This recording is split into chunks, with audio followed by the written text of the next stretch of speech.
నీకు ఆరోగ్యం బాగలేదు కదా, అదే బుల్లెట్ దిగడం వల్ల సంగీత్ కూడా డిలే అయిపోయింది. ఇక తను వాళ్ళ మామ్ హెల్త్ గురించి అయితే నీకు తెలుసు, కంప్లీట్ గా లాస్ట్ స్టేజ్. ఆవిడ అనుకుంటున్నారట, ఇప్పుడు ఎలాగో నువ్వు ఓకే అయిపోయావు కదా, సంగీత్ ఫంక్షన్ పెట్టుకుంటే ఎలా ఉంటుంది అని. ఏంతను ఆంటీ గారు అలాగే అన్నారు కదా? మమ్మీ ఏం చెప్పిందంటే సంగీత్ కి డేట్ ఫిక్స్ చేయించమని చెప్పింది. సో పాతలు గారు ఏ డేట్ ఫైనల్ చేశారు? వీళ్ళ అమ్మగారు ఫోన్ చేసేసరికి నేను పంచాంగం మొత్తం తిరిగేసి సంగీత్ ముహూర్తం పెట్టడం జరిగిందండి. ఇక ఇప్పుడు ఒకటే ఉత్తమమైన ముహూర్తం దొరికింది, అది ఈ రోజేనండి. సంగీత వేడుక ఈ రోజే జరగాల్సి ఉంటుంది.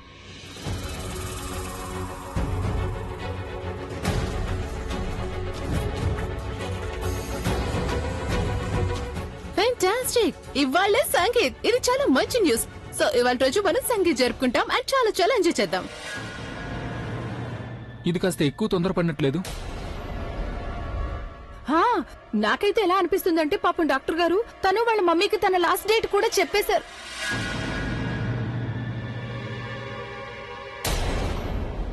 ఆలియా, ఇది పెళ్లి ఫంక్షన్, ఏదో బర్త్డే పార్టీ కాదు కేక్ కట్ చేయగానే అయిపోవడానికి. అనయ్య, ఏమంత పెద్ద మ్యాటర్ ఇది? ఎలాగూ సంగీత్ ఫంక్షన్ చేయాల్సిందేగా. సో ఈ రోజు ఎందుకు చేసుకోకూడదు? అయినా ఎలాగూ దీని తర్వాత డేట్ ఎప్పుడు ఉంటుందో తెలీదు. పంతులు గారు ఏదైనా ఐడియా ఉంటే చెప్పండి. ఆ తిథైతే ఉంది కానీ 7 నెలల తర్వాత ఉంది. 7 నెలల తర్వాతట. ఇప్పుడు ఎలా చూసుకున్నా కూడా మనం వెయిట్ చేయగలుగుతామేమో కానీ తను వాళ్ళ మామ్ అయితే గ్యారంటీ ఏం లేదు కదా అన్నయ్య. And I don't think, because mummy ఆరోగ్యం డే బై డే క్షీణించిపోతుంది. అనయ్య, మనం ఈ రోజు సంగీత్ పెట్టుకుంటే మంచిది. ఆయన ఈ రోజు రాత్రికి సంగీత్ పెట్టుకోవడానికి అభ్యంతరం ఏంటి? కానీ అలియా, ఏర్పాట్లు ఎలా అవుతాయి? నిఖిత ఒంటరిగా ఈ పనులన్నీ ఎలా చేయగలుగుతుంది? చాలా మంది గెస్ట్లకి ఇప్పుడు ఇన్విటేషన్లు పంపించాలా? ఇంకా ఏర్పాట్లు అంటే గెస్ట్లకి భోజనాలన్నీ కూడా ఇప్పుడు ఎలా ఎలా అవుతుంది? నానమ్మ, దాని గురించి మీరు టెన్షన్ పడద్దు, నేనున్నానుగా, అవన్నీ నేను చేస్తాను. అండ్ మెహందీ ఫంక్షన్ కి మనం గెస్ట్ లను పిలిచాం కదా, వాళ్ళందరి లిస్ట్ నా దగ్గర ఉంది. I'm gonna take care of everything, no problem.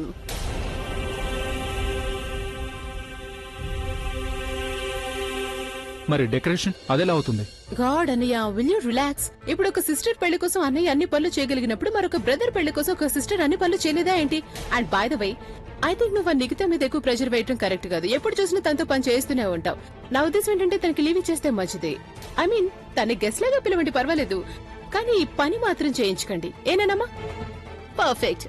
అయితే సంగీత్ ఈ రోజే జరుగుతుంది, రైట్? ఏమైంది అభి? ఏం ఆలోచిస్తున్నావు?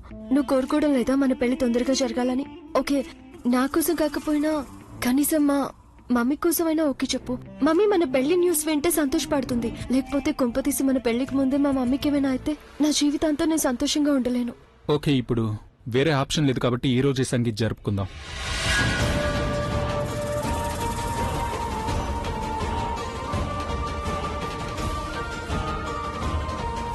Fantastic, thank you so much అన్నయ్య. పంతులు గారు థ్యాంక్ యూ సో మచ్. ఆ రాబిన్ పూజారి గారిని బయట దాకా దింపిరా. సరే, నమస్కారం అండి. నమస్కారం.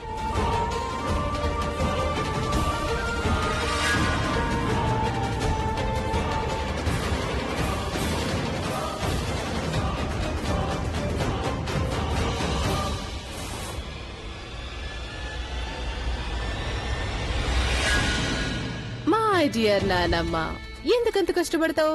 నేనున్నాను కదా, చెప్పు ఎవరికి ఫోన్ చేయాలి? ఓ, ఇప్పుడు ఈ పిచ్చి మాటలు నాపే. ఏది ఇలా ఇవ్వు. అలా ఎలా ఇస్తాను? ఎవరికి ఫోన్ చేస్తున్నారు? Let me think. ఒకవేళ మీ రియల్ కోడలుగా భావిస్తున్న తనకు కాదు కదా? ఓ, చూసుకోండి, తన పేరు వినగానే ట్యూబ్లెట్ లో వెళ్ళిపోతుంది మీ ముఖం. బట్ నో ప్రాబ్లం, నేను మీ ఇంటెలిజెంట్ ప్రజ్ఞాన్ని దెబ్బ కొట్టడం వల్ల మీకు చాలా పెద్ద షాక్ కొట్టుంటుంది కదా. తనకి ఆలోచించుకోవడానికి అవకాశం లేదు. ఎన్నోసార్లు చెప్పాను తనకి, అయినా కూడా తనకు బుద్ధి రావడం లేదు. పోనీలే, ఇప్పుడు చూడండి, మొత్తం అన్ని టైంకి జరిగిపోతాయి, పెళ్లి కూడా జరుగుతుంది. ఇక తను ఇంటి కోడలు హోదాలో అడుగు పెడుతుంది. నా మాట విని ప్రజ్ఞని మర్చిపోయి మీరు కూడా తనని మీ కోడలుగా ఒప్పుకోండి. At the end of the day మీకు కావాల్సింది కేవలం సేవలు చేయడమేగా. ఆ మాత్రం సేవలు తను కూడా చేయగలుగుతుంది. నీ ఫ్రెండ్ తను 100 జన్మలు ఎత్తినా సరే అయినా కూడా ఆ అర్హతని సంపాదించలేదు. నా అభిని పెళ్లి చేసుకుని ఇంటి కోడలయ్యే అర్హతని. అసలు విషయం కోడలు అవ్వడం గురించి కాదు, విషయం ఈ ఇంటి కోడలు అవ్వడం గురించి. ఈ ఇంటికున్న పరువుని కాపాడగలగాలి. కాని నీ తను ఉందే, తనకి ఈ ఇంటి పరువుని కాపాడడం కాదు, పరువుని మంట కలపడం వచ్చు. ఇప్పుడు నేను కూడా నీకొక సలహా ఇస్తున్నాను. నువ్వు తను స్నేహాన్ని వదిలేసేయ్, మా పక్షానికొచ్చేసేయ్. అదెందుకంటే ఆ తన్ను ఈ ఇంటి నుంచి వెళ్లిపోవడమే. ఆ తన్నుని ఎలాగో సాగనంపుతావు. పాపం ఒకవేళ తనతో పాటు నిన్ను కూడా సాగనంపాల్సి వస్తుందేమో చూసుకో. సాగనంపేది ఆ ప్రజ్ఞని మాత్రమే నానమ్మా, ఈ ఇంటి నుంచి, అది కూడా మీ కళ్ళ ఎదురుగానే. అలాగే తను ఏ ఇంటి కోడలి హోదాలో వస్తుంది, అది కూడా మీ కళ్ళ ముందే. మీరేం చేసుకుంటారో చేసుకోండి. అన్నట్టు ఎదిగో తీసుకోండి. ఇక ఎవరికి ఫోన్ చేస్తారో చేసుకోండి. ప్రజ్ఞని పిలవాలంటే పిలుచుకోండి, నేను చెప్తున్నాను కదా, ఊరు మొత్తాన్ని పిలుచుకోండి. కానీ ఈ పెళ్లి మాత్రం జరిగి తీరుతుంది. తను ఈ ఇంటి కోడలవుతుందంతే. అలాగే అన్నయ్యకి పెళ్ళాం కూడా అవుతుంది. మొత్తం అంతా అలాగే జరుగుతుంది, నేనెలా కోరుకుంటున్నానో అలా.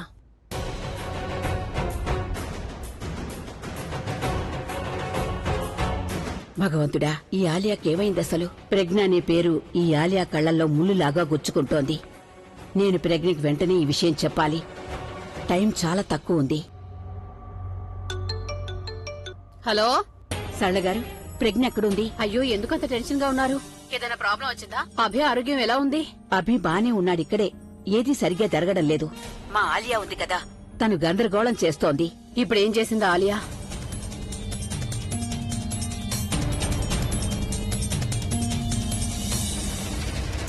ఇంకా నా బిడ్డకి ఎన్ని కష్టాలు పెడతాడా దేవుడు. తనిప్పుడే ఉదయం ఎంత సంతోషంగా ఉందో తెలుసా? తన అభితో పాటు ఎంత కాలానికి పాపం ప్రేమగా టైం గడిపిందట. ఇప్పుడు అది వింటే ఎంత బాధపడిపోతుంది. నాకు అసలు అర్థం కావడం లేదు. భగవంతుడు నా బిడ్డకి ఎన్ని పరీక్షలు పెట్టడం ఎప్పుడు ఆపేస్తాడో. చూడండి సరళగారు, ఇది ఏడుస్తూ కూర్చునే సమయం కాదు. మీరు తొందరగా ప్రజ్ఞని పిలవండి. ఇప్పుడు తనే ఈ సంగీతిని ఆపగలుగుతుంది. ఎలా చేస్తుంది? తను ఇంట్లోనే లేదు.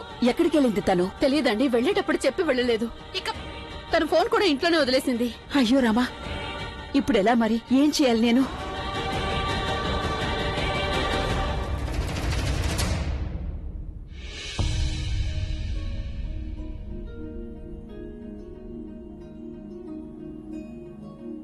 డాక్టర్ గారు ఎలా ఉంది? స్కానింగ్ మొదట్లో కంటే చాలా బెటర్ గా ఉంది. అండ్ మిస్టర్ అభి ముందు కన్నా ఎక్కువ ఫిజికల్లీ ఫిట్ గా కనిపిస్తున్నారు. Good progress. Is to fine. Thank you so much doctor, ఇది చాలా గుడ్ న్యూస్. యాక్చువల్లీ నేను మిమ్మల్ని ఇంకొక విషయం కూడా అడగాలనుకుంటున్నాను. అదేంటంటే నాకు మీ సజెషన్ కావాలి. అది మేమందరం కలిసి ఆయనకి పాస్ట్ కి సంబంధించిన విషయాల్ని ఎలా జ్ఞాపకం చేయాలి? అంటే నా గురించి ఆయనకి ఎప్పుడు ఎలా చెప్పాలి? మళ్ళీ దానివల్ల ఆయన బ్రెయిన్ మీద ఎలాంటి బ్యాడ్ ఎఫెక్ట్ పడకూడదు కదా. ఎందుకంటే ఇట్స్ క్రిటికల్. డాక్టర్, ఒకవేళ ఇప్పుడు నేను ఆయనకి నా గురించి జ్ఞాపకం చేయకపోతే నన్ను ఆయన శాశ్వతంగా మర్చిపోతారు.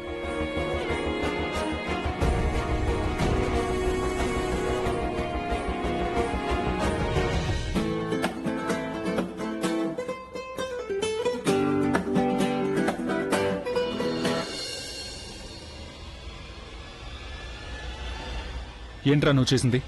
నువ్వేం చేస్తున్నావు? ఎంజాయ్ చేస్తున్నావా? నీ సంగీత్ కి గిటార్ ప్లే చేస్తూ సెలబ్రేట్ చేసుకుంటున్నావా? ఏం మాట్లాడుతున్నావు? నీకు చాలా బాగా తెలుసవి నేనేం చెప్పాలనుకుంటున్నాను. నీకేం కావాలి? అసలు నీ మైండ్ లో ఏముంది? ఒకసారి అది, ఒకసారి ఇది. చూడు ప్రవీణ్, కోపంలో నువ్వు ఏం మాట్లాడుతున్నావో తెలుస్తుందా? క్లియర్ గా చెప్పు. నేను నీ సంగీత్ గురించి మాట్లాడుతున్నాను. నువ్వు అసలు ఎలా ఒప్పుకున్నావు ఈ ఫంక్షన్ కి? చూడబి, ఇది కరెక్ట్ డెసిషన్ కాదు. నువ్వు ఇప్పుడే వెళ్ళి వెంటనే వాళ్ళకి చెప్పే ఈ ఫంక్షన్ జరగదని. ఎందుకు జరగదు? ఎందుకంటే తన్ను నీకు కరెక్ట్ కాదు. నీ పెళ్లి తన్నుతో జరగడానికి వీల్లేదు. అవ్వచ్చు, నీ రెప్యుటేషన్ కోసం కరెక్ట్ కావచ్చు, నీ ప్రొఫెషన్ కి కరెక్ట్ కావచ్చు, కానీ పెళ్లి చేసుకోవడానికి ఈ విధంగా ఒక కారణం సరిపోదది. పెళ్లి చేసుకోవడానికి ఒకరినొకరు ప్రేమించుకోవడం చాలా అవసరం. ఇక నువ్వు అసలు తన్నుని ప్రేమించడమే లేదు, మరి తను పెళ్లి ఎలా చేసుకుంటున్నావు? నువ్వు ఎప్పుడైనా ఆలోచించావా? పాపం ప్రజ్ఞ పరిస్థితి ఏంటో, ఎలా ఉంటుంది తనకి? అరే లోపల కుమిలిపోతుంది.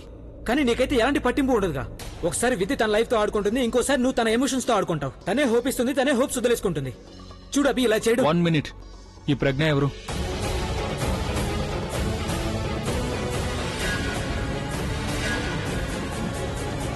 ఇప్పుడు సైలెంట్ గా ఎందుకున్నావు? నిన్నే అడుగుతున్నాను, ఈ ప్రజ్ఞ ఎవరు? ఈ ప్రజ్ఞ ఎవరు? తనకి నా పెళ్లి వల్ల ఇబ్బంది కలగడానికి. ఇంకా నువ్వు ఇలా ఎందుకన్నావు నేను తన ఎమోషన్స్ తో ఆడుకుంటున్నానని? ప్రవీణ్, నా వైపు చూసి జవాబు చెప్పు. ఎవరి ప్రజ్ఞ? ఎవరు లేరు. ఎవరు లేరంటే? నేను చెప్తున్నాను ఎవరు లేరని. ప్రవీణ్, ఎవరు ఉన్నారు. అందుకోసమే నువ్వు నాతో అలా మాట్లాడావు. ఇప్పటిదాకా నువ్వు నా కోసం ప్రపంచంతోనే పోరాడేవాడివి. నేను తెలుసుకోవాలనుకుంటున్నాను ఆ అమ్మాయి ఎవరో. తన కోసం నువ్వు నాతోనే ఫైట్ చేస్తున్నావు. అయినా దీని అర్థం ఏంటి? నా పెళ్లి విషయం వినగానే తను కుమిలిపోవడం. తను నన్ను ప్రేమిస్తుందా?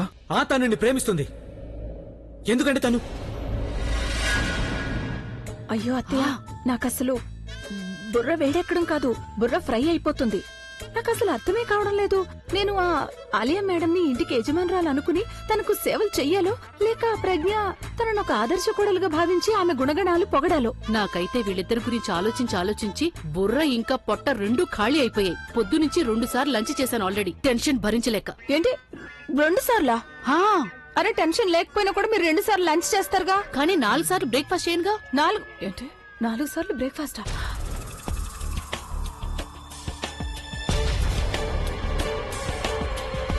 ఇప్పుడు నేను ఈ ఇంటికి యజమానురాలను అవ్వబోతున్నాను.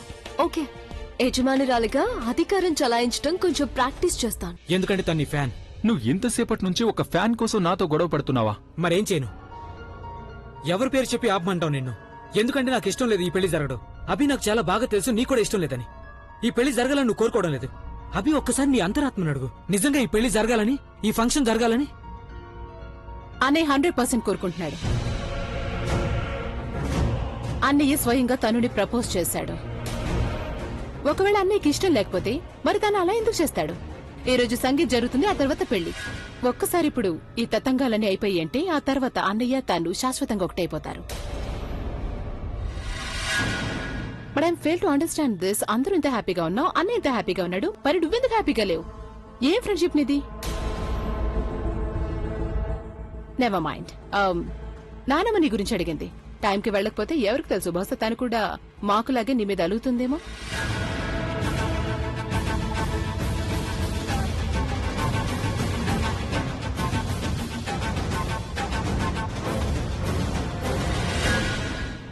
You don't worry about him. నీకు తెలుసు కదా అన్నయ్య ప్రవీణ్ ఎంత మూడినో. ఇప్పుడు ఎలా ఉన్నాడు? సాయంత్రం కల్లా ఓకే అయిపోతాడు. నువ్వు నీ పర్ఫార్మెన్స్ మీద దృష్టి పెట్టు. రాత్రికి నీ పర్ఫార్మెన్స్ ఉంది. I want you to be the best this always. Okay, నాకు చాలా చాలా పనులున్నాయి, నేను ఫినిష్ చేసుకుని వస్తాను. ఓకే. అసలు ప్రవీణ్కి ఏమైంది? ఇంకా ఈ ప్రజ్ఞ ఎవరు? నాకందరికంటే పెద్ద ఫ్యాన్ అయితే నిఖిత కదా. అయినా ఈ పేరుని నేను ఇంతకు ముందే ఎక్కడో విన్నాను, కానీ ఎక్కడా? హలో వైశాలి అక్క. హలో ఆంటీ గారు. హలో. ఏం చేస్తున్నారు మీరిద్దరు ఇక్కడ? ఏమీ లేదు. ఏం లేదు. ఏం లేదా? మరైతే ఏమైనా చేయండి, ఎందుకంటే ఇలా నిలబడ్డం నాకు మంచిగా అనిపించడం లేదు. ఓ, అంటే నువ్వు నాకు ఆర్డర్స్ వేస్తున్నావా? యాక్చువల్లీ విషయం ఏంటంటే, మీకు తెలుసు కదా అతి త్వరలో నాకు అభితో పెళ్లి జరగబోతుందని. అంటే అతి త్వరలో నేను ఈ ఇంటికి యజమానురాలని అవుతున్నాను. సో ఓనర్ ని అయిన తర్వాత ఎలాగూ నేను మీకు ఎప్పుడైనా సరే ఏదైనా సరే ఎలాంటి పనైనా చెప్పొచ్చు. ఇక అప్పుడు మీరు ఆ పనులు అల్లావుద్దీన్ జీనీ లాగా చిటికలో పూర్తి చేయాల్సి ఉంటుంది. సో నేను అనుకున్నాను, ఎందుకు ఇప్పటి నుంచి ప్రాక్టీస్ మొదలు పెట్టకూడదని. అందుకని మీకు తెలుసుగా ఈరోజు పంతులు గారు ఎంత త్వరగా ముహూర్తం ఫైనల్ చేశారో, ఛాన్స్ దొరకలేదు ఏమైనా చేయడానికి. అందుకని నేను అనుకున్నాను మీరిద్దరూ కలిసి నాకు హెల్ప్ చేస్తే బాగుంటుంది. ఆంటీ గారు, మీరు ఒక పని చేయండి. మీరు నా డిజైనర్ దగ్గరికి వెళ్ళండి. వెళ్ళి అక్కడ నుంచి నా డ్రెస్సెస్, నా శాండిల్స్, నా జ్యువెలరీ మొత్తం తీసుకురండి. అండ్ వైశాలి అక్క, మీరు వెళ్ళిన బ్యూటీషియన్ ని తీసుకురండి. ఎందుకంటే నేను నా ఫేషియల్ అండ్ మిగతావన్నీ ఇక్కడే చేయించుకుంటాను. అది కాక టైం చాలా తక్కువగా ఉండడంతో ఎక్కడికి వెళ్ళే వీలే పడ్డాను. అయ్యో అలా చూస్తారేంటి? వెళ్ళండి, త్వరగా వెళ్ళండి. మీకు తెలుసు కదా టైం ఎంత తక్కువగా ఉందో. వెళ్ళండి. హే ముందరి. ముందరీనా? ముందరి ఆలియా సుందరి, నువ్వు ముందరి. ముందరి అంటే అర్థం ఏంటో తెలుసా? ఉంగరం. అభి ఇంకా నీ వేలికి ఉంగరం తొడగనే లేదు, కానీ నువ్వు ఇప్పటి నుంచే మమ్మల్ని నీ వేళ్ల మీద ఆడించడం మొదలు పెట్టాలనుకుంటున్నావా? సుందరి ముందరి, మీ సుందరి ముందరీలున్నారే మమ్మల్ని ప్రశాంతంగా ఉండనివ్వడం లేదు. మా ఇద్దరిని ఫుట్బాల్ ఆడుకుంటున్నారు మీరు. ఎప్పుడు బుద్ధి పుడితే అప్పుడు ఆలియా చెప్తుంది ఇంటికి ఓనర్ నని. ఇప్పుడు నువ్వు తయారయ్యావు ఈ ఇంటికి ఓనర్ ని అంటూ. ఇక ఆ ప్రజ్ఞ అసలు చెప్పొద్దు, ఎప్పుడు పడితే అప్పుడు అదే ఆ వైల్డ్ కార్డ్ ఎంట్రీ తీసుకుంటుంది. ఈ ఇంటి సిస్టమ్ ను అందరికందరూ పూర్తిగా నాశనం చేశారు. చూడుతాను, నేను నీకు వార్నింగ్ ఇస్తున్నాను. ఒకవేళ నాకు బుర్ర తిరిగిందనుకో, అప్పుడు నేను నువ్వెక్కడి నుంచి వెళ్ళిపో. ఎప్పుడైతే నీ పెళ్ళవుతుందో అప్పుడు ఆర్డర్స్ ఇవ్వు మాకు. ఒకవేళ అంతకు ముందుగానే నా దగ్గర ఫోజులు కొట్టవనుకో, అప్పుడు నేను నిన్ను నిలువుగా దుమ్ము దులిపేస్తాను. పదండి అత్తయ్య. వైశాలి. పెద్ద వీళ్ళిద్దరిని నేను ఒక్కసారి నన్ను ఇంటికి కోడలుగా రానివ్వండి.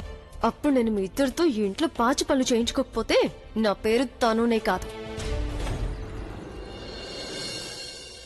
తెలియడం లేదు, ఆ దేవుడు నా కూతుర్ని పరీక్షించడం ఎప్పుడు మానేస్తాడో. నా కూతురు కాస్త సంతోషంగా ఉందనుకోగానే మరో సమస్యను తీసుకొచ్చి తన ముందు నిలబెడతాడా దేవుడు. ఎంతకాలం తను ఇలా పరీక్షలు ఎదుర్కొంటూ ఉంటుంది? ఎంతకాలం?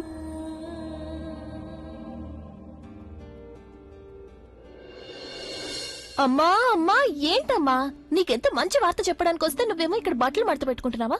ఇలా చూడు, ఇవాల్టి డేట్ ని క్యాలెండర్ లో నోట్ చేసి పెట్టుకో. ఎందుకంటే నేను నీకు ఎలాంటి శుభవార్త చెప్పబోతున్నానంటే దానికి నాకంటే నువ్వే ఎక్కువ సంతోషిస్తావు. నీకు తెలుసా డాక్టర్ ఏం చెప్పారు? డాక్టర్ ఏం చెప్పారంటే ఆయనకి మెంటల్ అండ్ ఫిజికల్ హెల్త్ లో చాలా ఎక్కువ ఇంప్రూవ్మెంట్ ఉందంట. అమ్మ మనం ఇక మెల్లమెల్లగా ఆయనకి పాస్ గురించి గుర్తు చేయొచ్చు. డాక్టర్ ఏం చెప్పారంటే ముందు భయం ఉండేది, మనం సడన్ గా పాత విషయాలకి గుర్తు చేస్తే ఆయన షాక్ కి గురవచ్చు, లేకపోతే ప్యారలైజ్ అయ్యే అవకాశం ఉండొచ్చు అని. కానీ ఇప్పుడు అలాంటి ప్రమాదం ఏమీ లేదట. ఇప్పుడు మెల్లమెల్లగా ప్రశాంతంగా మనం ఆయనకి చిన్న చిన్న విషయాలు గుర్తు చేయొచ్చంట.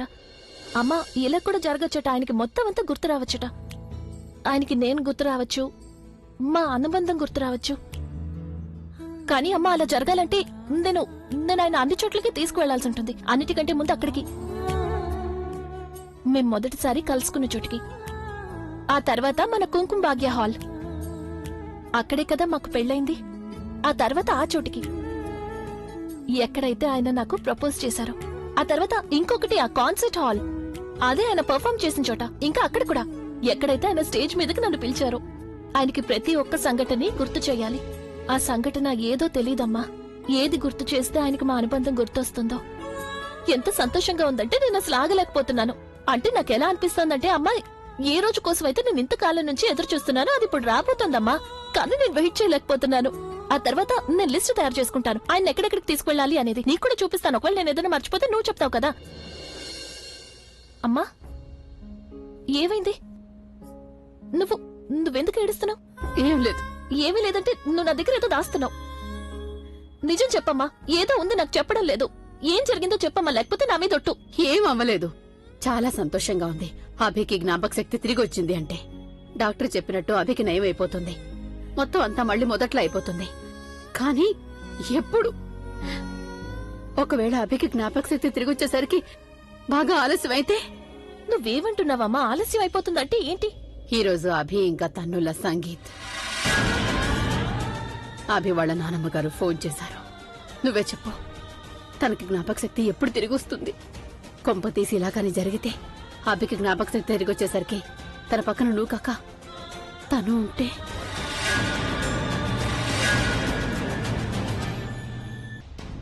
అక్క, అసలు ఇదంతా ఏంటి? మన అభి ఈ సంగీత్ పార్టీ జరగడానికి ఎందుకు ఒప్పుకున్నాడు? ఓకే ఎందుకు చెప్పాడు? కింద ఆ గుంటె నక్కలిద్దరూ సంతోషంతో గంతులు వేస్తున్నారు. అక్క, ఈ ఫంక్షన్ జరిగిందంటే అప్పుడు వాళ్ళు ఏం చేస్తారో తెలియదు. కిందికి వెళ్లి వాళ్ళ డెకరేషన్ అంతా పీకి పారేయాలని నా మనసు కనిపిస్తుంది. నాకు అస్సలు ఇష్టం లేదు ఈ పిచ్చి ఫంక్షన్ కి రావడానికి. నీ ఉద్దేశం ఏంటి? నాకిష్టం ఉందా ఈ ఫంక్షన్ కి వెళ్ళడానికి? అక్క, అయితే ఇప్పుడు మన ఇద్దరిలో ఎవరికి ఈ ఫంక్షన్ కి వెళ్ళడం ఇష్టం లేనప్పుడు మనం ఈ ఫంక్షన్ ఎందుకు ఆపేయకూడదు? నువ్వు ప్రజ్ఞకి ఫోన్ చేసి అడిగావా? ఏదైనా ఐడియా చెప్పిందా మనం ఈ ఫంక్షన్ ఎలా ఆపాలో? తను ఏమీ చేయలేదెందు, కేవలం కూర్చుని ఏడవడం తప్ప. నాకు కూడా బాధగానే ఉందిందు. చాలా కోపం వస్తోంది. మరి పాపం తన పరిస్థితి ఎలా ఉంటుందో అది తనకే తెలియాలి. నిన్నటిదాకా అభితో కలిసి సంతోషంగా ఉంది. ఎన్నెన్ని అందమైన కలలు కానుంటుందో. తన మనసే కాదు, తను కూడా లోపల పూర్తిగా ముక్కలైపోయి ఉంటుంది. నాకు తెలియదు తను రాగలుగుతుందో లేదో. అక్క, అయితే తనకు ఒకసారి ఫోన్ చేసి కనుక్కోరాదు? తనకి ఫోన్ చేసే ధైర్యం నాకు లేదిందు. ఫోన్లో ఒకవేళ తనిలా అడిగిందనుకో, అసలు నేనిదంతా ఎలా జరగనిచ్చానని ఏం సమాధానం చెప్పను నేను. నా దగ్గర తన ప్రశ్నలకి సమాధానం లేదు. అసలు నా దగ్గరే కాదు, భగవంతుడి దగ్గర కూడా తన ప్రశ్నలకి సమాధానం ఉండదు. ఇంకా నేనేం సమాధానం చెప్తాను? అసలు ఎందుకు తనకి కొద్దిపాటి సంతోషాన్నిచ్చి ఇంత పెద్ద దుఃఖాన్ని భరించాల్సి వస్తుంది అని.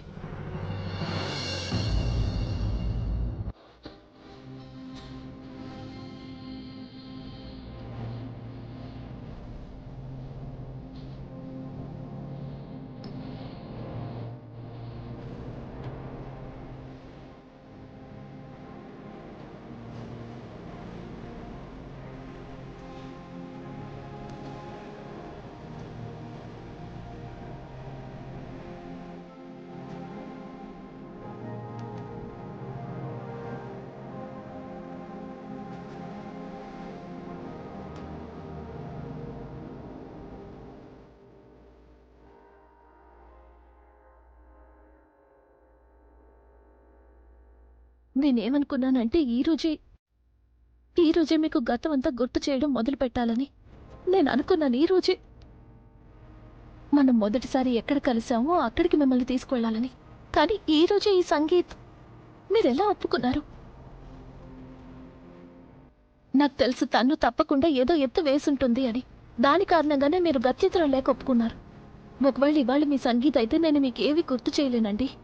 ఒకవేళ ఈరోజు సంగీత్ అయితే ఆ తన్ను ఇంకా ఆలియా పెళ్లి డేట్ కూడా తొందరగానే పెట్టిస్తారు.